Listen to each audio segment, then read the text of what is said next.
do interior de Minas, que eu sei, que eu já Tem. perguntei um pouco antes. Gabi, aqui deu Oi. certo, eu posso gravar daqui. Ah, que legal. Vamos começar. Obrigada, Julinho. Nada. Então, vamos dar início aqui. Oficialmente, né? A gente já bateu um papo. Mas, para me apresentar, eu sou a Gabi, faço parte do time de eventos do Conexão Empatia. E desde o começo, tenho ajudado o pessoal a conduzir os eventos e a organizar também.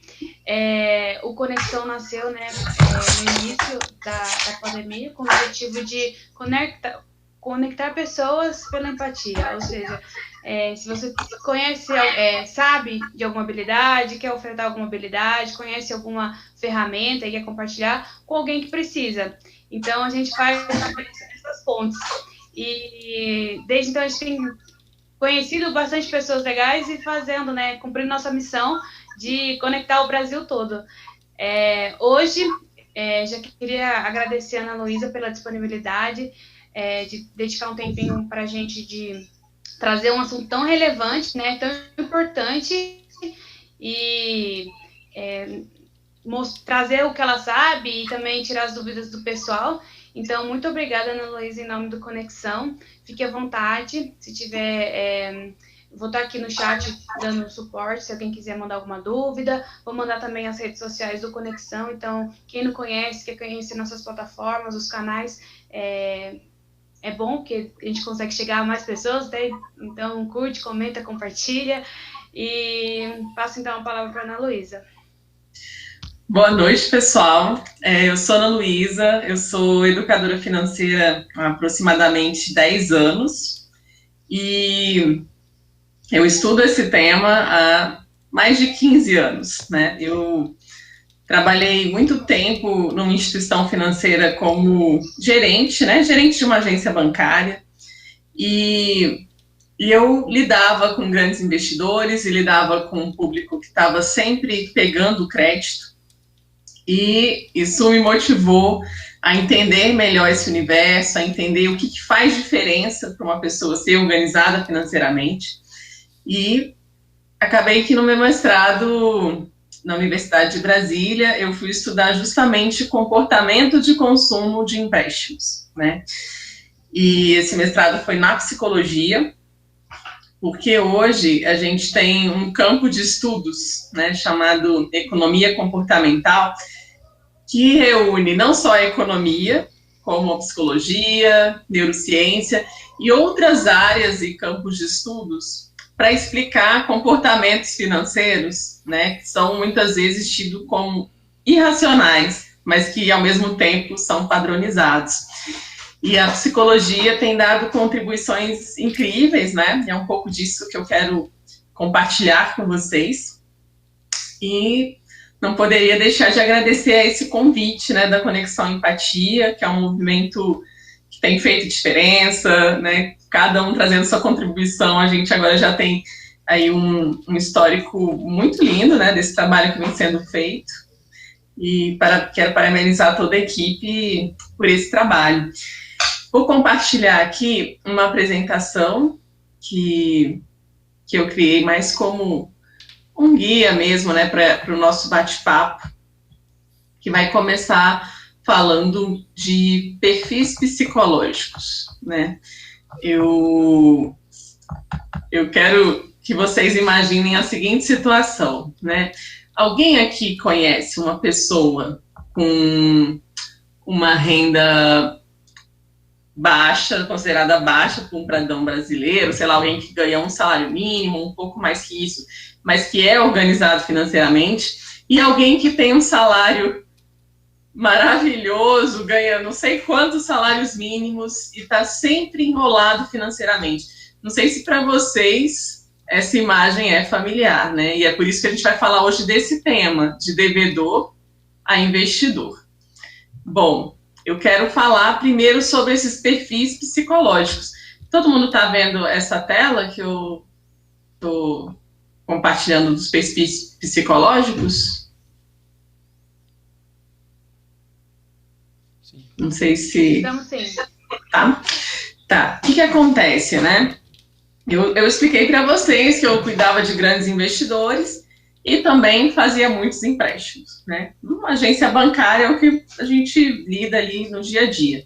E o que acontecia? Eu via clientes que estavam sempre pegando empréstimo, então servidores públicos que estavam lá quase que de 3 em 3 meses, né? Eram pessoas que a gente até brincava assim que eram carimbadas, assim, já chegava, a gente já sabia o que ia ser o atendimento.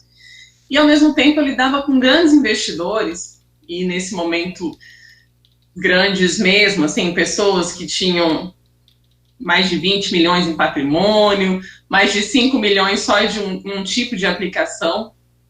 E eu escalada para lidar com esse público, né? Você tem que ter um tratamento diferenciado, que essa pessoa nem sempre vai chegar na agência no horário comum, né? E a gente observava o comportamento dessas pessoas, né? Muitas delas, quando cobravam-se quando era cobrada uma tarifa, por exemplo, de R$5 de extrato, a pessoa ligava para mim e falava: Ana, que tarifa é essa? Aí eu via que era uma tarifa indevida, porque pelo volume de aplicação não era para estar cobrando tarifa, a gente devolvia essa tarifa para a conta, mas ele estava acompanhando a conta dele, né? E era muito curioso, assim, porque ele tinha muitas vezes muitas empresas ou uma grande empresa, vários compromissos, e essa pessoa acompanhava a conta dela de uma forma frequente. E já aconteceu, apesar de não ser algo recorrente, já me aconteceu umas 2 ou 3 vezes, de receber clientes na minha mesa perguntando que débito era aquele no contra-cheque dela, que era um crédito consignado. Eu falei: olha, que é um crédito consignado, já está na 5ª parcela, e você já pagou 4, ou seja, né? Ela: mas eu não fiz esse empréstimo. E naquela época, né, isso tem uns 15 anos aproximadamente, essa experiência, a gente lançava um empréstimo e lançava uma matrícula de servidor público. E por um erro de digitação, que hoje é algo que não ocorre mais, porque os sistemas estão mais amarrados, um empréstimo de uma pessoa estava sendo debitado no contra-cheque de outra pessoa. E ela levou 5 meses para ver, né? Então, assim, eu já começo essa conversa perguntando: com que frequência você acompanha a sua conta corrente? Como que está a sua organização financeira? Você tem anotações ou sempre teve pavor de anotações? E como é a sua relação com o consumo? Por que eu vou falar isso? Porque vocês podem ver que eu mapeei aí o perfil do investidor, né, que é uma pessoa que foca no longo prazo, dá valor para pequenas quantias. Olha que curioso.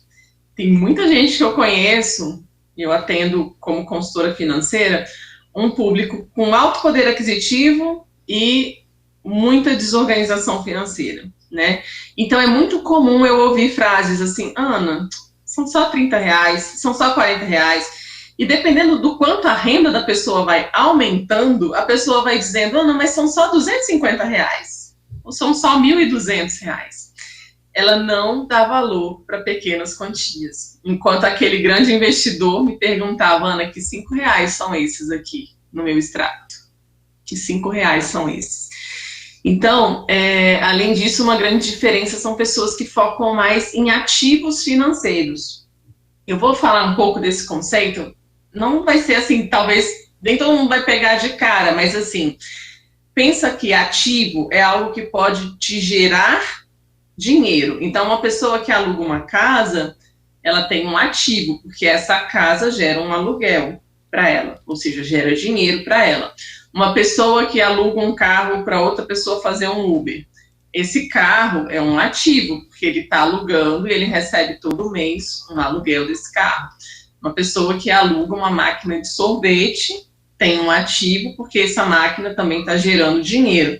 Ou você tem uma aplicação financeira que rende juros, né? Tem uma rentabilidade, você também tem um ativo, né? E o que seria um passivo? Por exemplo, todo bem que você tem que não está te gerando dinheiro, uma casa própria, um carro que você usa, é um passivo. As pessoas que têm um perfil mais investidor, quando elas recebem um dinheiro, em vez de elas pensarem em consumir, elas pensam: como é que eu posso fazer esse dinheiro gerar mais dinheiro para mim? Então, aí a gente já tem uma diferença. E são pessoas que preferem realizar projetos maiores de longo prazo do que ter aquela gratificação imediata que às vezes um sorvete te dá, um momento ali de lazer com amigos te dá. Não é para você se privar disso, não, né? Mas assim, é você buscar um equilíbrio para você não torrar o seu salário, não torrar a sua receita como empreendedor com questões imediatistas que estão te empacando para realizar projetos maiores. E é justamente o imediatismo o ponto principal, né, de desorganização financeira e de propensão à dívida. É aquela pessoa que não sabe esperar um pouco mais e ela já sai comprando, comprometendo a renda futura dela. Ela já vai ser mais propensa a ter dívidas. E aí, o que acontece? Quando tem um dinheiro extra, vem um dinheiro disponível, ela pensa, eu vou agora, então, realizar aquele meu sonho da viagem, eu vou trocar de carro, Ela pensa sempre no consumo, nem passa pela cabeça dela que ela pode pegar o dinheiro dela para fazer esse dinheiro gerar mais dinheiro. E, de modo geral, uma pessoa que tem dívidas, o que ela acredita? Que ela precisa de dinheiro. Ana, isso não está certo? Ela não precisa de dinheiro? Vou devolver essa pergunta para vocês. Uma pessoa que tem dívidas, o que ela precisa é de mais dinheiro? Pensem aí. Porque a pessoa acredita piamente que o que falta na vida dela é ganhar na Mega Sena. Né? Uma pessoa, geralmente, que tem muitas dívidas, ela fica com esse sonho da Mega Sena e muitas vezes ela nem joga na Mega Sena, ainda falta isso, ainda falta a ação, né? Ou ela não se toca que em vez de ficar fazendo de bolão e bolão de Mega Sena, né, eu já recebi convite para participar de bolão de Mega Sena do fim do ano que a pessoa falou, R$100 por pessoa. É claro que, assim, claro que é o bolão da Mega Sena, mas assim, imagina se todo ano você pega R$100 ou R$200 por bolão da Mega Sena. O que você não podia fazer com esses R$100, R$200 ao longo de muito tempo, né? Porque a probabilidade de você ganhar na Mega Sena é muito menor. E aí eu tô falando desses perfis, gente, para dizer o seguinte, eu acreditava muito, principalmente antes de fazer o mestrado, na educação financeira. Como assim? Você não acredita na educação financeira? Eu posso dizer o seguinte, há tipos e outros tipos de educação financeira, né? Uma educação financeira que vai focar apenas em técnicas de organização, em ferramentas de organização, ela pode não resolver a sua questão, porque você pode saber como montar uma planilha, que a gente está cheio de engenheiro, né? Então é maravilhoso, assim, né? O engenheiro ali domina o Excel, né? Sabe montar tabela dinâmica e outros, utilizar bastante esses recursos do Excel. Pode até ter uma planilha, mas se essa pessoa tem um perfil imediatista, não adianta conhecer a ferramenta e continuar com esse perfil imediatista. E aí foi isso que eu vi no mestrado, que havia vários programas de educação financeira que focavam coisas operacionais e que depois de um ano, isso não mudava na vida da pessoa, ela continuava fazendo crediário, né? É claro que o contexto do país ajuda muito, porque aqui no Brasil a gente pode parcelar compras em 10 vezes sem juros. Você não faz isso na Europa, você não faz isso nos Estados Unidos, em vários outros países aqui da América Latina não existe essa opção de você comprometer tanto a sua renda futura. Então, a cultura também vem para somar, né, como mais um fator que interfere no seu comportamento de consumo. E aí eu vi que o que fazia diferença na prática, para dizer se a pessoa era organizada ou não financeiramente, era justamente esse perfil psicológico de ou saber esperar ou ser imediatista. Quem é imediatista está mais propenso a dívidas, quem sabe esperar está mais propenso a realizar grandes projetos de longo prazo. Isso, eu vou trazer aqui um exemplo real, talvez vocês conheçam, que é do Fly. O Fly, eu não sei se ele continua, mas ele era coreógrafo da Globo, ele foi coreógrafo da Xuxa, do Luciano Huck, né? E ele tem uma carreira ainda, né, na Globo. E na época da faculdade, ele tinha uma bolsa de estudos. Só que ele estava com tanta dívida que essa dívida começou a afetar a vida dele profissional e começou a afetar o rendimento dele também na faculdade. E ele estava desesperado, porque ele tinha uma bolsa de 80%. Se ele não passasse nas matérias, ele ia perder essa bolsa. E ele foi com um professor dele, né, que era consultor financeiro, e pediu uma ajuda. E o professor falou, meu serviço é tanto. E ele esperava uma ajuda gratuita, né? E ele acabou reprovando, perdendo a bolsa, entrou num buraco gigante, porque, infelizmente, a gente tem hoje uma parte da população que está super endividada, ou seja, que está com 70% da renda comprometida com empréstimos, ou 60%, enfim, um percentual muito alto comprometido com empréstimos, que era o caso dele. E ele falou que ele estava ali no buraco. E ele teve que aprender na marra, né? Ele começou a ler sobre o assunto. Lendo, ele foi vendo tudo que ele tinha feito de errado, porque ele não tinha um salário ruim. E ele foi corrigindo isso e compartilhando isso com as pessoas do trabalho dele, né? E ele escreveu esse livro, Como Eu Saí do Buraco, e hoje ele dá, inclusive, orientação sobre investimentos, né? Nesse livro ele conta, por exemplo, que nunca mais ele comprou um carro financiado, que ele mudou muito a forma dele lidar com dinheiro, e quando a gente vai ver o que mudou esse saber esperar. E é tão interessante, porque muita gente fala assim, Ana, mas você está querendo que eu junte dinheiro? Mas e a vida? Eu tenho que aproveitar a vida. Isso eu escuto demais, né? Não sei se esse pensamento está aí na sua cabeça.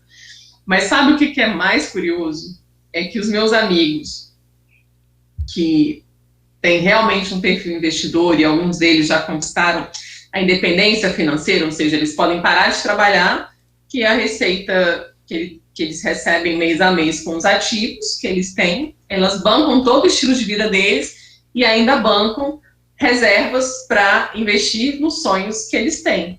Esses amigos, curiosamente, são os que mais viajam, são os que mais realizam projetos e não são necessariamente os que têm a maior renda, não são os meus amigos que têm a maior renda que eu conheço. Então, assim, o que a gente vê, né? Você fala assim que você precisa aproveitar a vida, mas talvez você não saiba que uma pessoa que tem esse perfil investidor e que, quando recebe um dinheiro, pensa como é que eu faço para gerar mais dinheiro com esse dinheiro, ela muitas vezes também pesquisa como ela pode viajar de uma forma mais inteligente, como ela pode utilizar o dinheiro para o supermercado dela de uma forma mais inteligente, e ela consegue fazer mais com o dinheiro que ela já tem. E é tão interessante, porque, assim, um desses amigos, que é um casal, vou divulgar, inclusive, o canal deles no YouTube e no Instagram, que é Dinheiro para Sempre. Eles contam como eles conquistaram essa independência financeira, e eles viajam muito. Não estão viajando agora porque a gente está nesse contexto de pandemia, né? Mas são pessoas que eu vejo fazer viagens internacionais todos os anos e várias viagens curtinhas aqui pelo Brasil, um pouco mais longas pelo Brasil, e que não compram passagem aérea há mais de 10 anos, porque eles usam as milhas, não só do cartão de crédito, mas eles saem pesquisando como é que eu posso gerar mais milhas sem necessariamente precisar consumir. Vamos supor, se você tem que abastecer, ele abastece... Se você é uma pessoa, por exemplo... com crédito de uma operadora que também tem pontos de milhagens, comprando com o cartão de crédito dele um crédito lá, ele ganha o dobro de pontos e ele abastece num posto de gasolina que dá mais pontos só por ele abastecer lá. Ele avalia restaurantes na internet e só por avaliar restaurantes esse comportamento também gera milhas. Então, é muito interessante, né? Porque, assim, você vê a pessoa com a mesma quantia que uma pessoa faria supermercado e compraria X, eles pegam essa mesma quantia e da forma que eles fazem supermercado, eles compram 2x, né? Mas eles compram supermercado, vão num dia do atacado, já sabe, já faz pesquisa, planilha, preço. São coisas que muitas vezes dão um pouco mais de trabalho, mas que fazem você fazer mais com o seu dinheiro.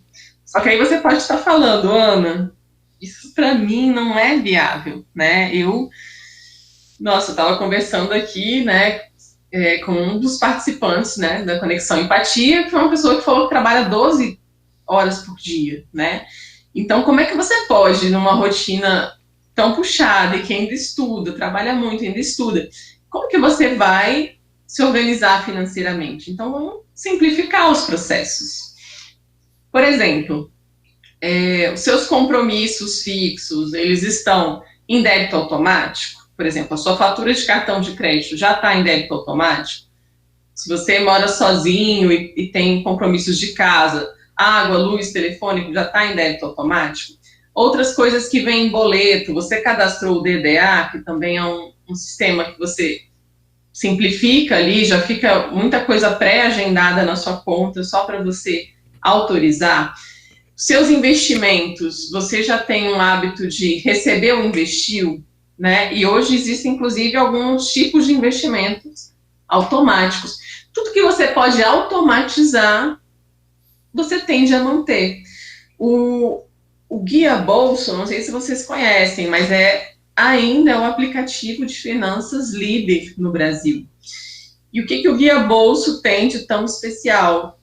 Ele já planilha, assim, ele já acessa a sua conta, né? Se você confia no aplicativo, enfim, eles utilizam muitos recursos, inclusive de neurociência e de economia comportamental, para te dar insights para lidar melhor com o seu dinheiro. Não é um aplicativo que eu utilizo, mas eu conheço pessoas que utilizam, porque não se importam do aplicativo acessar a conta, né? Ele já acessa a sua conta, já vê sua movimentação, ele já monta um gráfico, e ele já te avisa, olha, você está passando do limite, olha, não seria melhor fazer isso, não seria melhor fazer aquilo, você está investindo, e tudo que você pode simplificar, né, automatizar, você vai ter mais facilidade para manter. Eu vou dar ainda, ao longo desse encontro, um pouco mais de dicas, né? Como primeiro passo, Ana, porque a gente abriu para comentários, para vocês fazerem perguntas antes do encontro, e algumas pessoas comentaram que eram devedores, que querem sair dessa vida, né, e ter uma relação mais tranquila com o dinheiro. Tá, primeiro passo é saber onde você está, né? Então a gente vai fazer aqui um raio-x, né, da vida financeira. Você vai saber o seu ponto de partida para saber qual vai ser a sua trajetória para chegar onde você quer chegar. E olha, gente, eu dei o exemplo do Fly, mas eu conheço pessoalmente, e tenho amigos, eu posso dizer que são também meus amigos, eu tenho amigos que saíram do super endividamento, pessoas que estavam com mais de 70% da renda comprometida com empréstimo, e que hoje são investidores. E é tão interessante porque essas duas pessoas começaram a se organizar financeiramente perto dos 50 anos. Num momento em que muita gente acharia que é muito tarde, né? Uma delas precisou vender a casa, e a casa não era suficiente para quitar todas as dívidas. Mas ela tomou, da mesma forma que o Fly, uma decisão de vida. Então, assim, Ana, é possível eu sair de devedor a investidor? Gente, é totalmente possível, tanto que eu já estou dando exemplos reais, né, de pessoas do meu convívio, de pessoas famosas que fizeram isso, e elas começaram necessariamente com uma decisão, sabe? Daqui para frente eu vou mudar o quê? O que fez diferença foi conhecer Excel, conhecer planilha? Não, daqui para frente eu vou saber esperar. Daqui para frente eu vou pensar 2, 3 vezes antes de utilizar o meu dinheiro para saber se eu estou me aproximando ou me afastando dos meus objetivos. E nesse meiozão dessa faxina, eu uso muito a analogia, né? Que tem algumas pessoas que já participaram de encontros comigo e vão ouvir novamente essa analogia, mas eu uso muito a analogia. do seu orçamento familiar com a sua casa, né? Imagina se está muito desorganizado hoje, o que você tem que fazer com uma casa desorganizada? Você tem que fazer uma triagem, né? Você vai, não adianta você organizar uma casa com um monte de tralha. Então, sempre que alguém vai organizar uma casa com método, olha que interessante, ela vai começar a tirar coisas dessa casa. E, curiosamente, o resultado final vai ser uma casa com muito mais bem-estar. É tão louco isso, né? Porque muita gente, com o pensamento da economia clássica, pensava o seguinte: se você tem X e está feliz, ou não está tão feliz, mas se você tiver mais X, você tende a ser mais feliz. A economia clássica achava o seguinte: quanto mais recursos uma pessoa tem, maior vai ser a felicidade dela. Pode não fazer o menor sentido para você hoje, porque você já está acostumado a ter conceitos psicológicos no seu dia a dia. Mas a economia clássica, ela partia de pressupostos de que o homem era racional, ele ia tomar sempre, em relação ao dinheiro, a decisão de melhor custo-benefício para ele. E na prática as pessoas não fazem assim. Né? Então, assim, tomou decisão, vamos fazer uma faxina, que nem você faz nessa casa, só que uma faxina mais elaborada, com método, né? Como uma personal organizer, que é diferente de uma faxineira.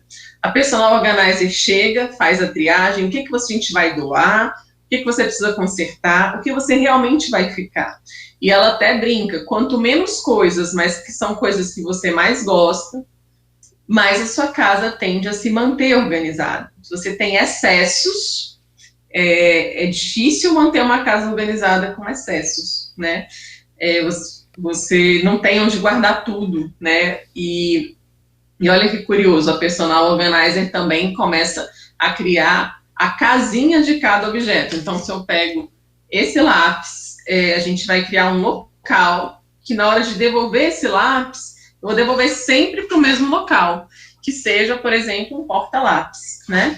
Mas eu sei que esse lápis tem que voltar para o porta-lápis, senão daqui a pouco eu estou com tudo jogado, né? Então, assim, ela pega uma gaveta de roupa, mas ela põe colmeias, né, divisórias, porque aí você vai dobrando a roupa de um jeito, colocando naquelas divisórias, você tende a manter aquela gaveta mais organizada.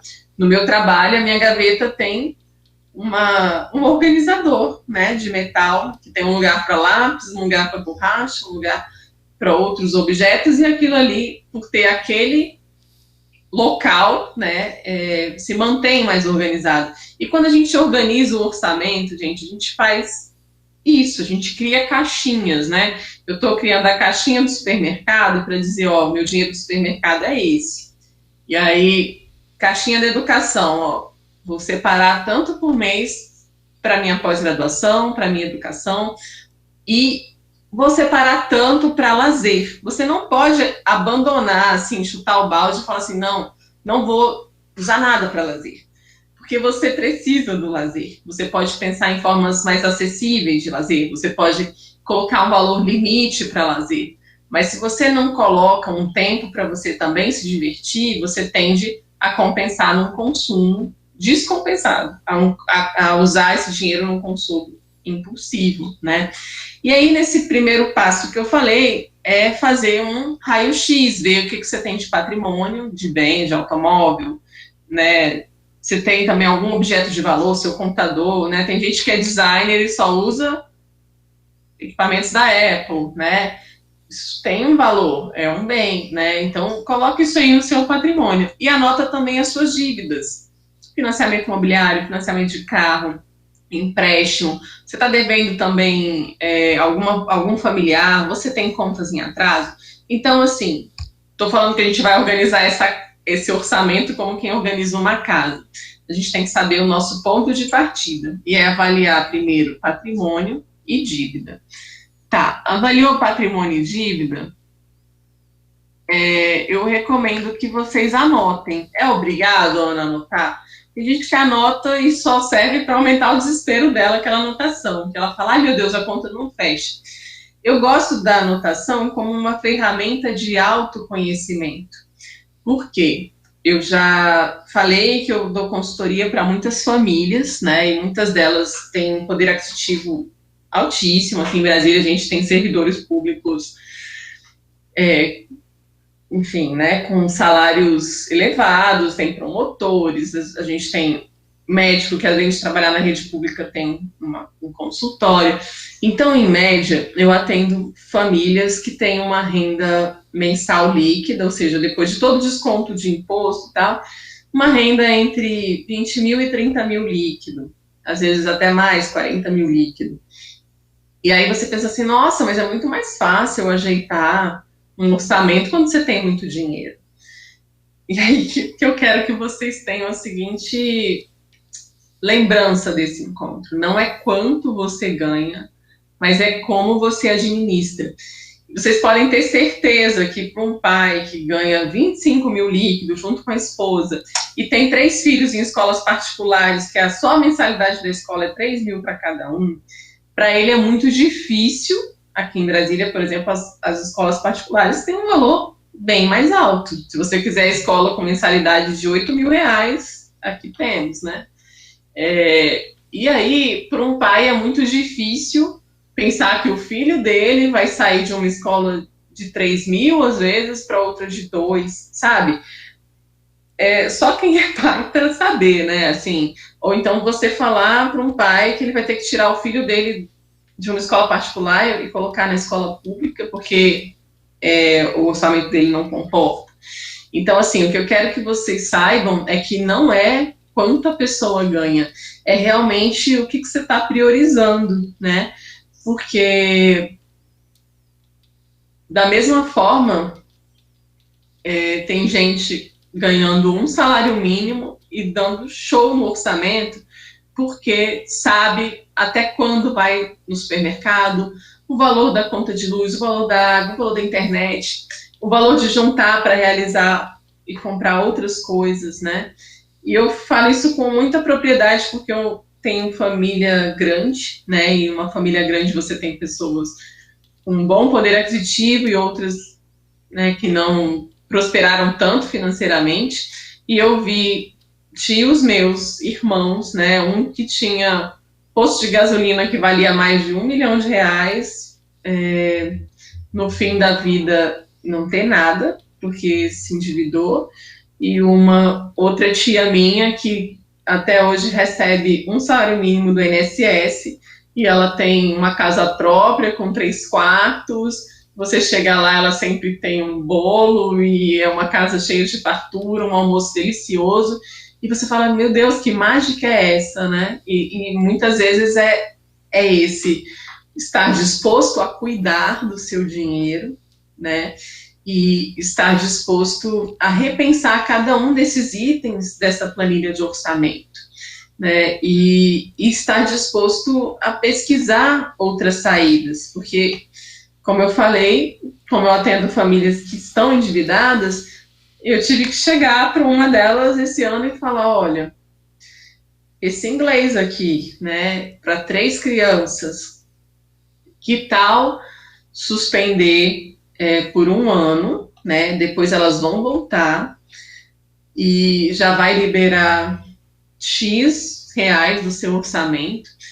E a pessoa ficou, ai, Ana, vou tirar meu filho do inglês. Mas calma, vamos pensar uma outra saída? Você conhece aplicativos, né? Eu gosto muito do Duolingo, mostrei para eles o Duolingo e eles criaram um momento inglês, né, em casa, e eles começaram a estudar e fazer competição de quem avançava mais nas lições do Duolingo, e essas crianças não ficaram sem inglês, estão entendendo? Assim, a gente conseguiu, curiosamente, fazer isso antes da pandemia, né, porque depois com a aula online, gente, muitas crianças até estão ali na aula de inglês, mas nem conseguem prestar atenção.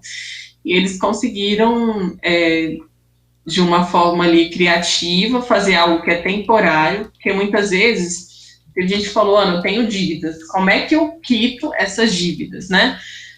A gente vai primeiro, né, mapear, e se não está sobrando do seu orçamento, a gente vai ter que fazer sobrar. E a minha sugestão número 1 é criar um limite para cada categoria do orçamento. Por quê? o seu supermercado dá X. Será que você consegue reduzir 10%? Ai, Ana, às vezes você, só diminuindo uma ou outra coisa que você está até desperdiçando em casa, você já consegue. Só mudando de supermercado, indo nos dias da promoção, você já consegue. Faz esse exercício. Esse exercício ele é tão valioso que eu posso até detalhar mais, né? Mas assim, isso vai dar noção para você das prioridades, né? E você pode começar a seguir um passo a passo para quitar suas dívidas. Que passo a passo é esse, Ana? Vou dar algumas dicas aqui para vocês.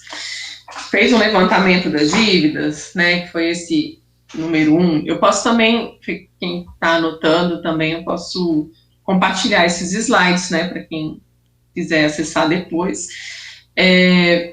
Eu quero que antes de negociar, porque muita gente está com o nome sujo e vem aquele desespero, né? Puxa vida, preciso limpar meu nome. E negocia no desespero, muitas vezes sem ter condições de pagar aquela parcela que ele está se comprometendo. Então, a minha dica é, você vai renegociar, vai dar uma parcela de R$200 por mês, por exemplo? Começa a juntar esses 200 para ver se você realmente consegue essa parcela de 200.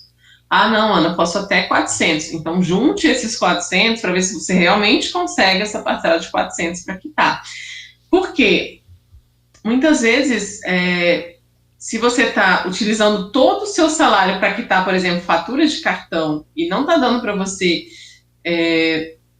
se organizar para os meses seguintes, me desculpe, há casos e casos, gente, mas em alguns casos, se você está sempre com a sua renda futura toda comprometida, às vezes é o caso de você ficar sem cartão, não tem, e juntando um dinheiro, você vai começar a viver à vista, vai juntar um dinheiro, juntando esse dinheiro, você vai chegar lá no seu cartão, quando você tiver, quitar à vista. Você vai quitar toda dívida à vista, ela é muito mais barata que uma dívida parcelada. Para vocês terem ideia, também acompanhei financeiramente uma pessoa que eu poderia dizer assim, como se fosse uma manicure, não era exatamente essa a profissão dela, mas era a renda que sobrava para ela, era semelhante de uma manicure, uma profissional autônoma. E por conta de um relacionamento equivocado, né? Ela saiu de um casamento com muitas dívidas, e uma delas uma dívida de mais de 10 mil numa financeira. Ela queria por tudo limpar o nome dela. Eu falei, não, vamos juntar aqui R$100, R$200. E eu fiquei acompanhando 2 anos essa pessoa. Com 2 anos, ela conseguiu juntar, gente, R$3.000. Era uma pessoa que não sobrava quase nada para ela. Supermercado super regrado, enfim, quando quitava todos os compromissos mensais, sobrava muito pouco, e em 2 anos ela juntou R$3.000. Com esses R$3.000, ela chegou na financeira, que tinha apresentado para ela uma dívida de mais de 10 mil 2 anos antes, e ela quitou a dívida com R$3.000, que seriam, muitas vezes, 20 mil se ela tivesse parcelado ou renegociado naquele momento, porque 10 mil viram 20 mil estando parcelado, com juros, viram 20 mil facilmente. E isso, entendeu? Levou tempo? Levou tempo. Muitas vezes você vai levar, às vezes, um pouco mais de tempo para quitar as suas dívidas, mas fazendo de um modo inteligente, é o que eu falei, você consegue pegar o mesmo dinheiro e fazer muito mais. Então é isso. Se você precisar parcelar o valor, junta mensalmente para ver se você pode assumir essa negociação e dê a preferência para quitar à vista, principalmente, gente, fim de ano. Por que fim de ano? Porque os bancos financeiros, eles já têm aquela dívida como prejuízo, e toda dívida renegociada, principalmente, né, o valor à vista, ele já entra como resultado no balanço. Então, assim, é um período, a gente está agora no fim de ano, se você conseguir gerar uma receita, trabalha na renda extra, gente. A gente tem aqui a Verônica, né, que é a nossa convidada, vai falar com vocês de outros temas na frente, mas ela é uma comunicadora que ajuda as pessoas a empreender, e ela pega também empreendedores e ajuda esses empreendedores a comunicar. E ela sempre fala, vamos gerar renda extra, vamos gerar renda extra.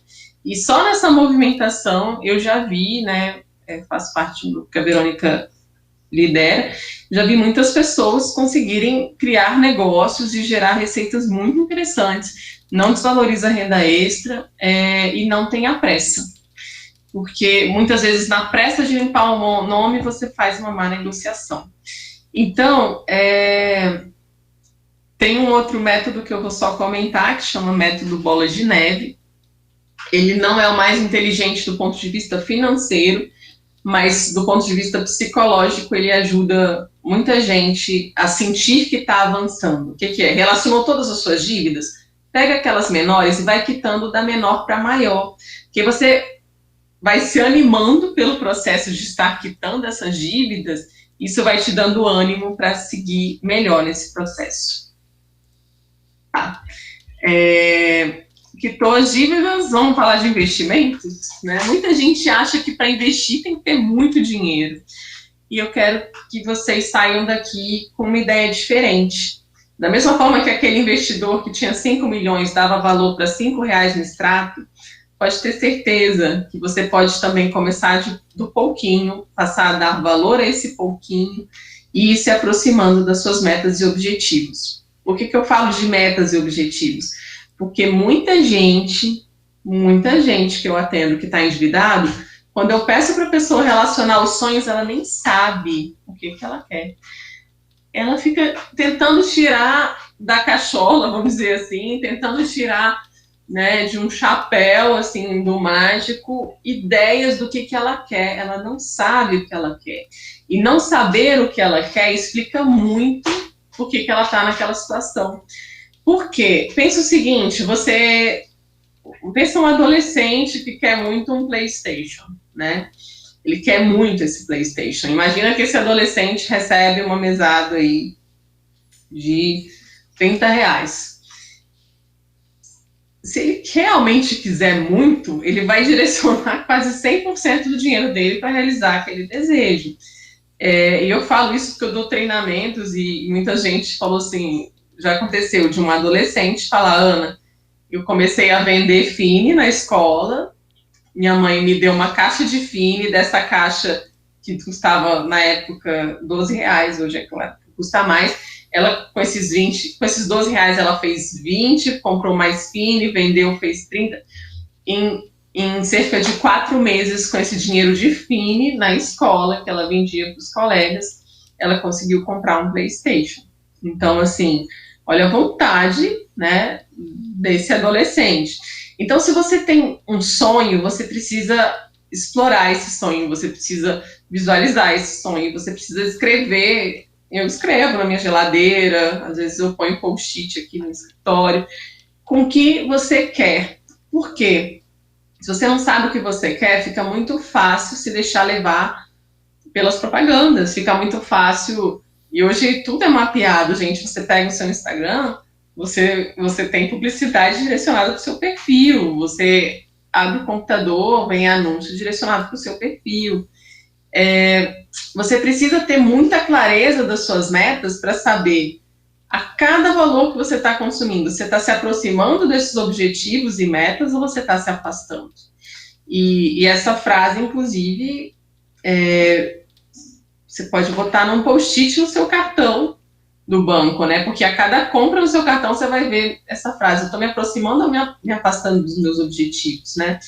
Eu recomendo que vocês comecem com pequenas quantias, porque tem gente que recebe um extra e investe tudo. Aí o primeiro imprevisto ela saca tudo. Não é isso. Você tem que formar um hábito. O que faz diferença é o hábito. Então, se você coloca R$30, aqueles R$30 não vão fazer a menor diferença, mas se são R$30 todos os meses, depois de um tempo você já adquiriu o hábito.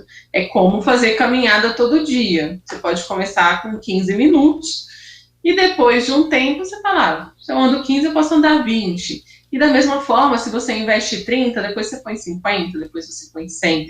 E você vai começando a ter o hábito de investir. Você vai começando a trabalhar o seu perfil psicológico de saber esperar. E é esse perfil que eu falei no início, que é o que faz grande diferença, né? E as ideias que eu já compartilhei de deixar tudo mais automatizado para facilitar a sua vida. Bom, Eu acho muito importante, principalmente para quem tem filhos, envolver toda a família, porque todos podem colaborar. Quer um exemplo? Uma família, né, de uma mãe, isso é uma história real, né? Aqui em Brasília tem gente que tem casa com piscina, né? E a conta de água e energia dessa casa estava altíssima, com 3 adolescentes, todos homens. A mãe já não sabia mais o que fazer, né? Porque era uma conta realmente alta, e ela chegou e mostrou para os filhos adolescentes, ó, a nossa conta de água é essa, a nossa conta de luz é essa. Tudo que vocês economizarem, eu vou dividir por 3 e vou dar para vocês. Gente, ela ganhou fiscais muito mais rigorosos do que ela seria, né? Porque um começou a fiscalizar o banho do outro, o outro começou a perguntar, né? Tinha uma empregada em casa, ó, você está reaproveitando a água da máquina de lavar roupa para limpar a casa? Eles começaram a mobilizar e ter, né? Todos os interruptores tinham um aviso, tinha regras. Eles criaram as regras porque eles queriam, eles conseguiram esse motivador. E olha que interessante, né? Porque muita gente vai falar, ué, não adiantou nada, essa mãe pegou o mesmo valor e continuou gastando o mesmo valor. Só que não. Por quê? Porque esses filhos começaram a ter dinheiro, e aí o que acontecia? Na hora de ir a um cinema, na hora de lanchar, ela falava, ó, você já tem o seu dinheiro, usa de uma forma mais inteligente, né? Então, ela conseguiu sim fazer um rearranjo no orçamento com essa estratégia, né?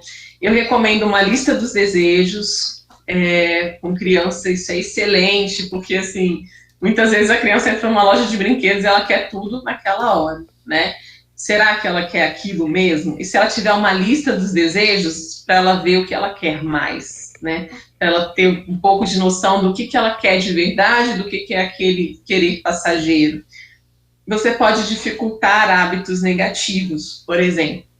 Se o seu ponto fraco é a sua fatura de cartão de crédito, me desculpa, você pode começar descadastrando o seu cartão de todas as plataformas digitais que já tem o seu cartão cadastrado, para que não venham cobranças automáticas, ou para que numa compra online você tenha que ter todo o trabalho de digitar os dados do seu cartão, e nesse momento você começa a pensar se aquilo te afasta ou te aproxima dos seus objetivos. Não estou dizendo para você parar de comprar, gente. Eu quero que vocês justamente se aproximem dos seus objetivos. Porque eu vejo hoje a minha tia, que tem uma renda muito menor, ser muito mais feliz na relação com o dinheiro dela do que outros tios que geraram muito mais dinheiro, mas não souberam cuidar desse valor. Isso dá um sentimento de arrependimento muito grande. Isso afeta também aspectos psicológicos, né? Existe a saúde mental que a gente tem que cuidar também. Você pode dificultar esse hábito negativo literalmente deixando o seu cartão de crédito em casa quando você sair.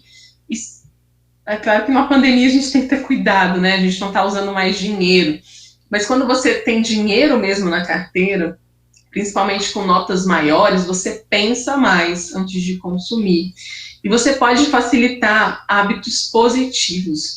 Por exemplo, se você já se organiza um fim de semana, você que trabalha fora, você já prepara a sua alimentação, congela um pouco, prepara para mais dias, você compra coisas de lanche que você pode levar para o seu trabalho, você vai facilitar a sua vida e comer menos na rua, né? Isso vai fazer uma grande diferença no seu orçamento. Eu tenho aqui, para finalizar, algumas dicas bem práticas também, né? Por exemplo, você costuma receber mais no início do mês ou mais numa data específica? Escolhe essa data que você recebe para você já quitar todos os seus compromissos e já investir. Então, você vai aplicar o dinheiro assim que receber o salário. E também coloque lembretes das suas metas pela casa, porque vai ser muito mais fácil resistir a uma promoção. Porque você, assim, eu falo isso porque eu faço isso, né? E já aconteceu de receber promoções. Numa época que eu precisava de celular, eu recebia uma promoção bombástica de celular, mas que não era o que eu queria. Então, assim, para mim, não foi um sacrifício esperar um pouco mais, porque eu quis esperar para adquirir o que eu queria mais, né? Então, algum resuminho aqui, gente, tenham metas, sonhos, objetivos de vidas claros, vale a pena, sei que dá trabalho anotar, né, mas vale a pena como uma ferramenta de autoconhecimento, e ir do pouco ao muito é valioso. Comece com pequenas mudanças, porque usar a força de vontade é algo muito custoso, né, para o nosso cérebro, né? Você tem que, tudo que você faz de uma forma automática, você consome menos energia. Então, sugiro que vocês comecem com pequenas mudanças. Da mesma forma que ler um livro, às vezes pode ser trabalhoso, mas ler 5 minutos por dia, ou ler uma página por dia, é algo mais factível. Comece com metas pequenas em relação ao dinheiro, da seguinte forma: vou começar a economizar R$ 10 por mês, mas que sejam 10 todos os meses, e você começa a trabalhar esse hábito. Eu já tive uma manicure que, quando ela engravidou, ela ficou com prioridade, é o filho, né?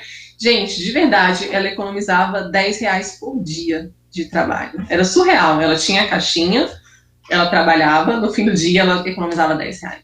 E esse dinheiro foi super útil para quando a criança nasceu, né? Ela tinha uma reserva e foi esse grande sonho, né? Assim, de ser mãe, essa prioridade muito clara, né? Que a prioridade era o filho, que fez ela dar esse gás, né? E ela nem sentir falta, assim, né?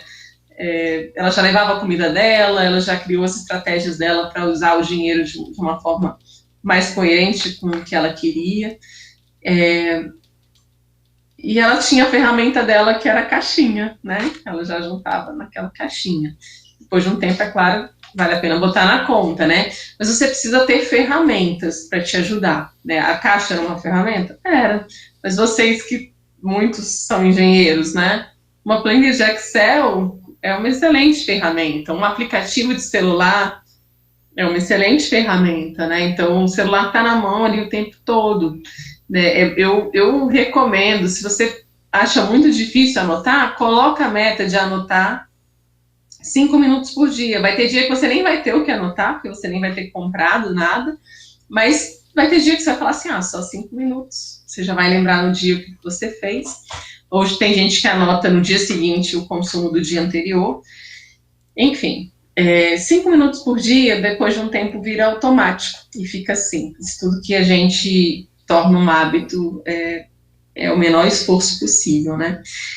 Sugiro vocês reverem as suas metas periodicamente, né? A sua lista dos desejos periodicamente, e procurar criar essas coisas práticas, né? Lendo sobre isso, acompanhando o canal que eu falei, que é o Dinheiro para Sempre, vocês vão ter muitas dicas, e investir um pouco mês a mês, porque depois disso vai ser só um pulo para você, enfim, passar a investir muito mais.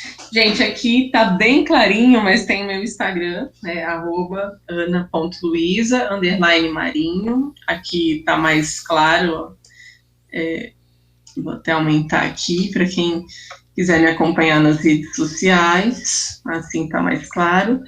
E eu tô aberta às perguntas. Muito legal, Ana.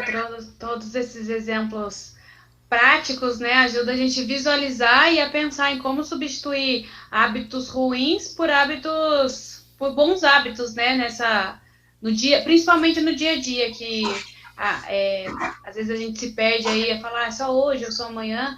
E essa questão também que eu achei legal de perspectivas que você trouxe, para a gente olhar para as outras alternativas, né, quando você tem um objetivo e quer alcançar ele, como você falou, o rearranjo da família, da aula de inglês, assim, eu achei fantástico, assim, às vezes a gente fica, não vou ter aula de inglês, mas pensar fora da caixa nessas alternativas, eu acho que é bem legal.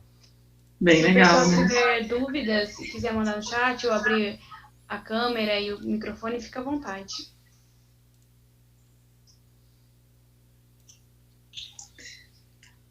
Enquanto ninguém se voluntaria, eu vou só reforçar, né, que nesse canal Dinheiro para Sempre, ele também está no podcast, né, nas plataformas principais, e são muitas dicas práticas, gente, porque assim, quando você pensa em qualquer assunto ligado a dinheiro, sempre tem alguém que pensou em algum jeito mais inteligente de fazer alguma coisa do que você faz. E então eu recomendo consumir esse tipo de conteúdo, porque às vezes você pensa que assim, eu já acompanhei famílias com alto poder aquisitivo que comem super bem e que o supermercado é muito menor do que outra família que não come tão bem, mas simplesmente pela forma que eles vão ao supermercado, pela forma que eles se organizam para cozinhar ali no fim de semana e ter alimento para a semana. E são pessoas que também não têm empregada doméstica, sabe? Porque hoje, por exemplo, eu mesma na quarentena, né, começou o isolamento social, eu fiquei sem diarista, né?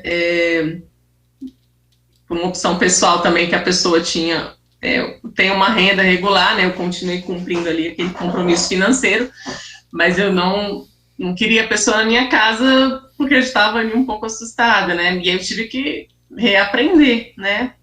E a gente parou de pedir iFood por alguns motivos e tal. E aí foi muito interessante, né? Porque coisas que a gente sempre fazia aqui em casa, a gente passou a fazer diferente, né? Então, esse momento também é muito propício para a gente engatilhar um novo hábito e sustentar um novo hábito.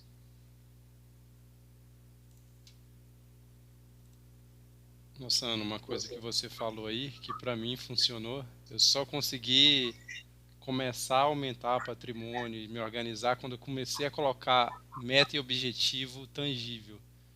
Porque antes eu ficava, eu vou juntar dinheiro. Hoje eu falo, vou juntar tanto dinheiro até o mês tal. Então, assim, para mim só começou a funcionar quando eu estabeleci onde eu queria chegar e quando. Perfeito. Porque antes disso eu só procrastinava, falava, vou juntar, mas vai juntar o quê? Como? E sempre gastava, sabe? O dinheiro ia embora sem perceber. Muito bom, muito bom. E assim, precisa ser tangível, né? Tem aquele método de metas que se chama SMART, né? Que ele fala tem que ser específico, tem que ser atingível, mas tem que ser tangível. E principalmente, né? Você tem que saber para que você está juntando dinheiro. Porque juntar dinheiro para juntar, para quê? Né? Agora, não, eu estou me aproximando desse sonho aqui. Isso é muito mais interessante, né? E muito mais motivador, né? Ana, teve um aspecto curioso, não sei se as pessoas também vão compartilhar, ou pelo menos, se não vivenciaram ou conhece alguém, eu acho que a pandemia e o próprio isolamento social, ela fez com que a gente economizasse com algumas coisas que numa rotina normal a gente gastaria. O próprio consumo de iFood, por exemplo, né? Ou ele pode ter aumentado e pode ter diminuído. Né? Isso é muito relativo. Mas eu, por exemplo, o home office, o que eu economizo de gasolina é absurdo, porque às vezes eu gasto até mais do que 2 tanques por mês. Então eu estou passando, às vezes até mais de um mês com um tanque de gasolina, porque eu não preciso me deslocar. E algumas outras coisas que você vai naturalmente por conta dessas limitações, né? Que é o próprio isolamento social, mas e que aí você vai entendendo que quando... que são desnecessárias, é o simplifique, né? No final das contas, está lá na sua apresentação. Isso, e também muita gente teve que parar de ir ao barzinho com os amigos, né? E aí, gente, numa sentada ali, petisco, tal, né? Quando você vê, né, vem uma conta. Então, aproveita para focar outros objetivos, né? Enquanto a gente não pode fazer isso. Porque, assim, ao mesmo tempo que muitos passaram a economizar, infelizmente, muita gente engatilhou nas compras online e também se endividou muito. Então, a gente tem aí perfis diferentes, né? A mesma situação, olha que interessante, ela pode engatilhar comportamentos diferentes em outras pessoas, né? Então, eu também recomendo que a gente ainda não normalizou a situação, né? Então, aproveita esse momento para ter mais clareza do que você quer, direcionar os seus recursos para isso, né? Tem gente que realmente não sabe cozinhar, não gosta de cozinhar, Eu já cheguei em família e falei assim, mas você já pensou que em vez de comer tanto fora, você pode contratar uma marmiteira, que chama, né? Tem algumas profissionais que vão na casa da pessoa para fazer comida e ela pode deixar congelada. E ele vai comendo menos na rua, come até mais saudável e economiza.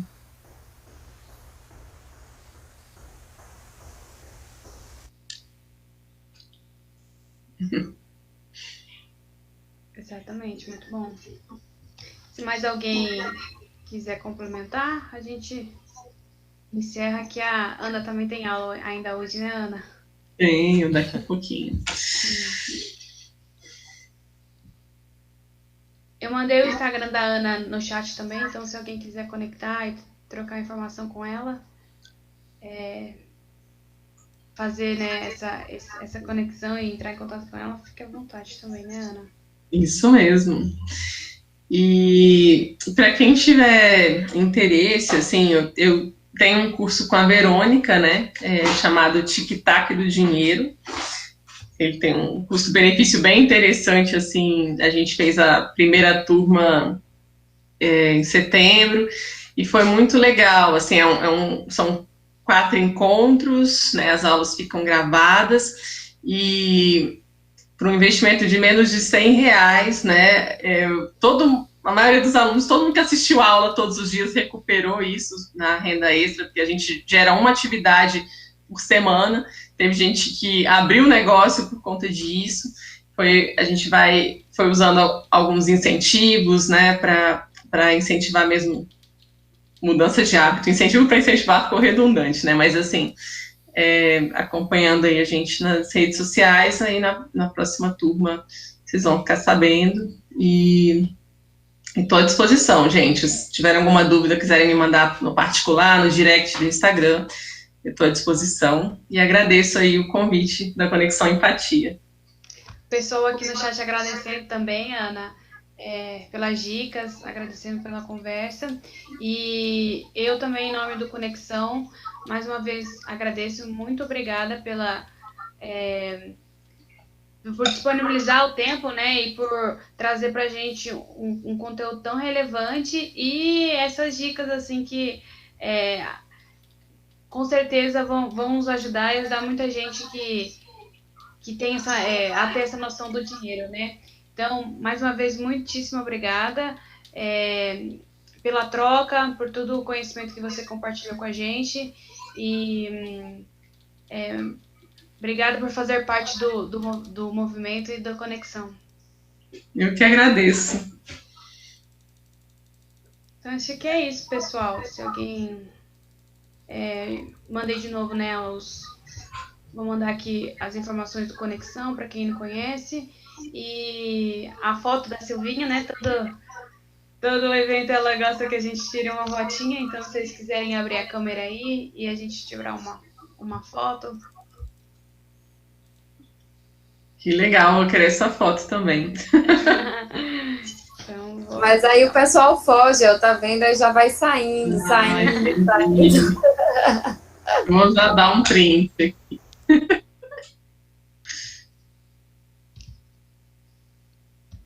Pronto.